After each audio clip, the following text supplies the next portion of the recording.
Hello and welcome to the LLG blog, our first of 2025. I'm Helen Bennett, LLG's Executive Director of Policy and Governance at LLG, and I'm joined by Dennis Hall, our Bulletin Editor. Hello, Dennis. Hi, Helen. Delighted to be with you. Well, we're really pleased to have you here as well. Now, today we're going to be discussing the key takeaways and the provisions within the quite long 118-page white paper on English devolution, power and partnerships, foundations for growth. So what did you make of the document, Dennis? What's your takeaways on this? Well, this is interesting, Helen. As you know, we both looked at this in the grapevine before Christmas. We've now had the opportunity to look at it in a bit more detail in the light of what commentators have been saying about all of this. And yes, the focal point is this devolution revolution that the government plans.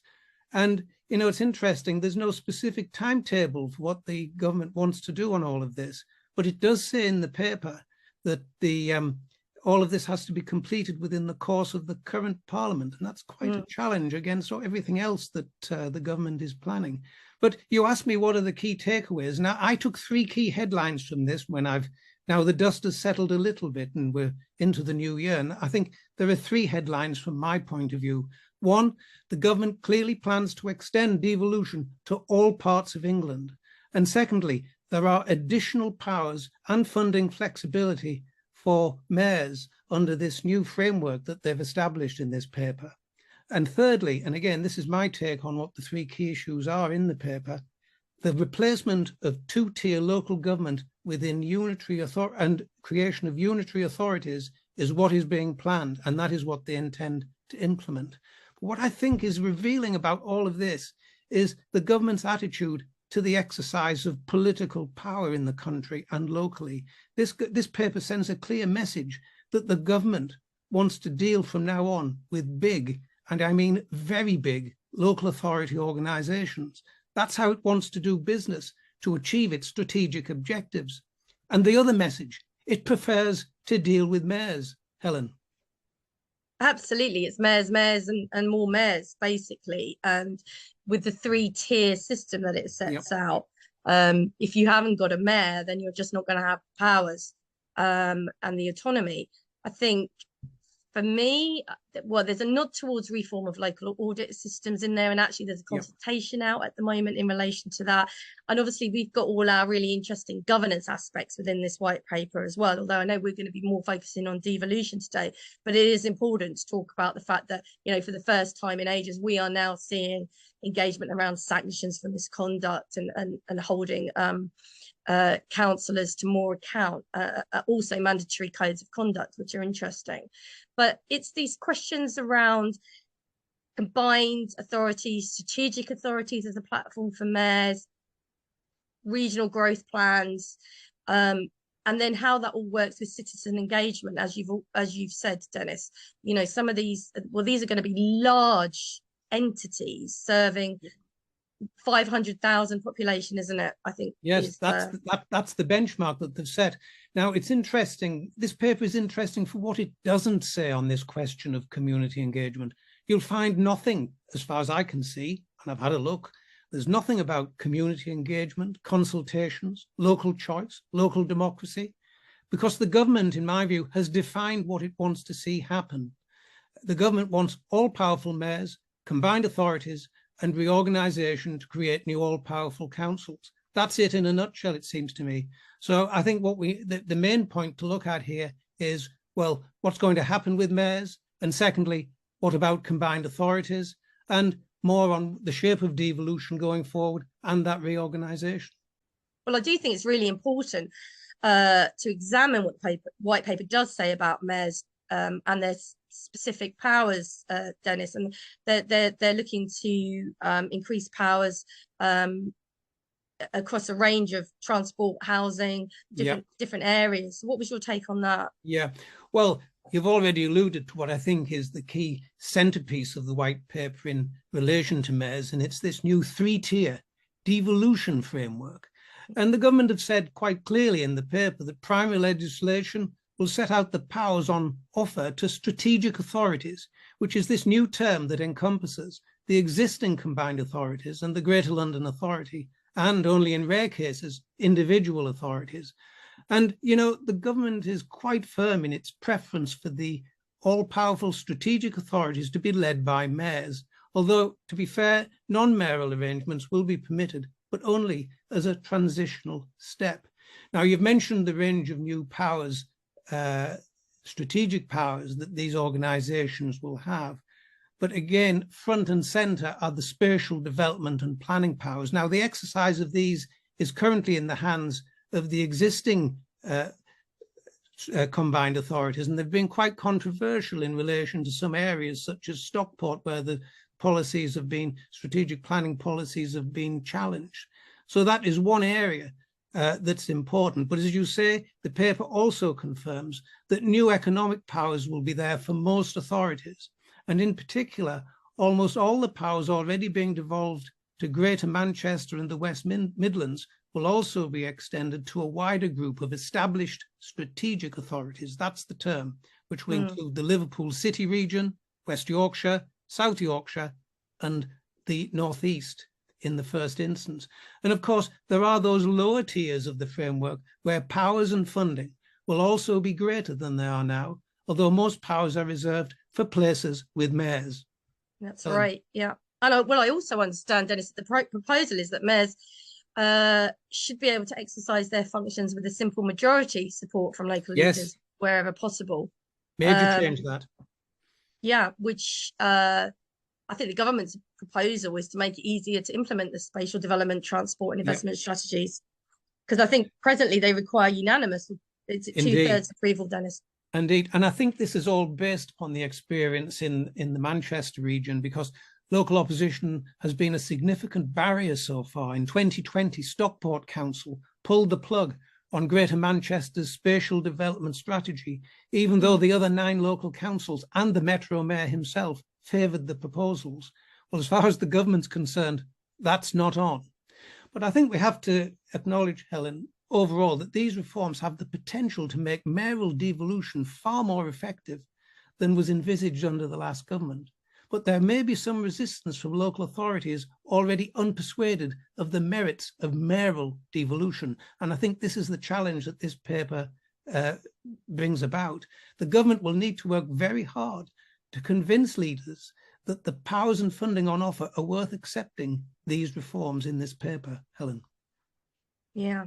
Well, let's turn to funding in the context of combined authorities. I understand that newly created combined authorities will receive funding on standardised terms, but the existing 30-year investment fund arrangements for established authorities will be maintained. But there are quite a few proposals in relation to this, Dennis. What did you pick up? Well, yes. I mean, can I make one point that's sort of strange about all of this? Bear in mind, this paper is silent on new injections of large money to meet the big issues that we've covered many times in the vlog, in the podcast, and in the bulletin itself. There's nothing in this paper that talks about meeting deficits, and many people will ask, where's the funding to deal with specific problem areas? And as we know, the adult social care question has been put back several years before we'll get a resolution. So the matters that are in this paper are all about structures, framework, the different kinds of arrangements that will be put in place for finance in future years. So the white paper here sets out plans for simplifying local authority funding, building on proposals outlined in the recent finance policy statement. And this clarity and commitment to action will be welcomed for combined authorities, which have been trying to pull together local growth plans without confirmation of their funding model going forward. So what we have here, the 6 top-tier established mayoral strategic authorities will be given a single pot integrated settlement. This is something that they've all wanted, and this can be allocated flexibly in line with local preferences. So I think that is a key feature here. And the government is also committed to reducing competitive bidding and rationalising the number of financial pots that are available, acknowledging that burden and costs are placed on local authorities by the existing financial model. Helen. Yeah, well, I know that the mayoral combined authorities will be eligible for the integrated funding settlements. So there'll be no more competitive funding bids. And obviously the multi-year funding agreements, which at least give some certainty.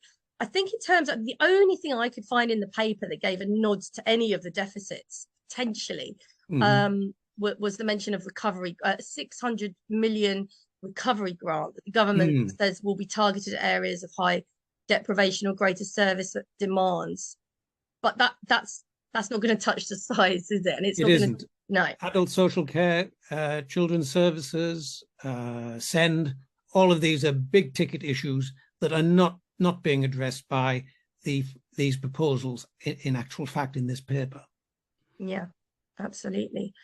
But there are, commentators say there are devolution gaps. There will be devolution gaps.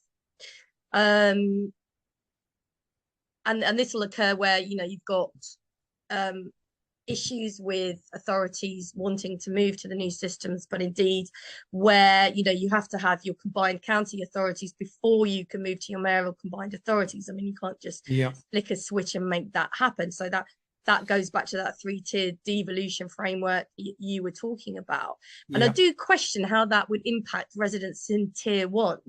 I know there's got to be this pace of change in a certain way, but that's not leveling up then, is it? Because there's going to be pockets of variance depending on where you have to live, Dennis.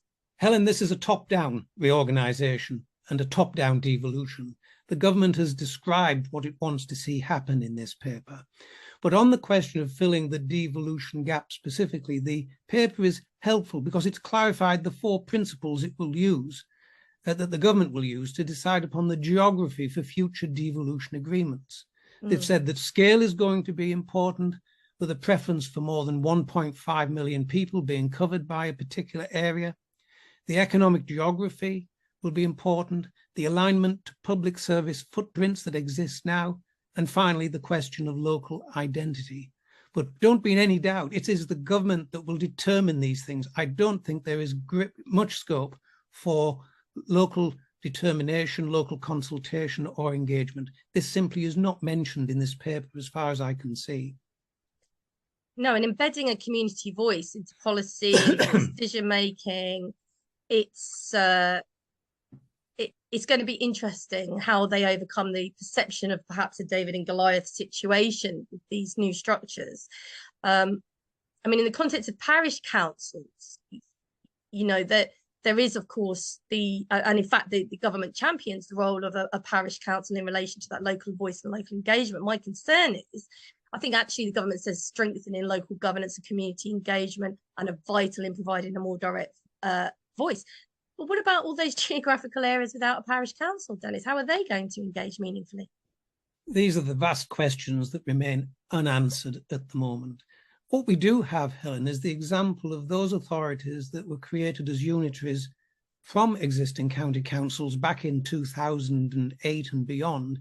Examples such as Durham, Cornwall, North Yorkshire, huge areas where, following the change in arrangements there, some very big towns were left without any, if you like, local operational local government operating within those towns. There are plenty of examples there of that kind of thing where there's been a deficit in local democracy that's been created. And it's a time where for parishes and town councils to come forward with their own proposals for how they might run local services to fill that, if you like, democratic deficit. You're right, we have the situation where many areas are unparished, and it may give rise to a number of proposals coming forward for new parishes to be created or new town councils following the creation of these mega authorities that are being planned under this paper. But of course, the new county unitaries, if I can call them that, certainly those created over a decade ago, these authorities will create their own arrangements within their constitutional structures and local arrangements for engagement.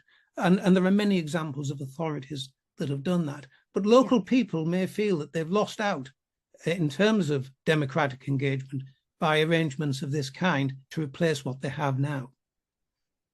Well, I mean, there's no there's no argument that it's not, it's, you know, it's a really ambitious agenda that the government is pushing forward here. But there are that disempowering local communities and putting governance at a distance, I think, is one of the major criticisms of what's being tried to achieve here.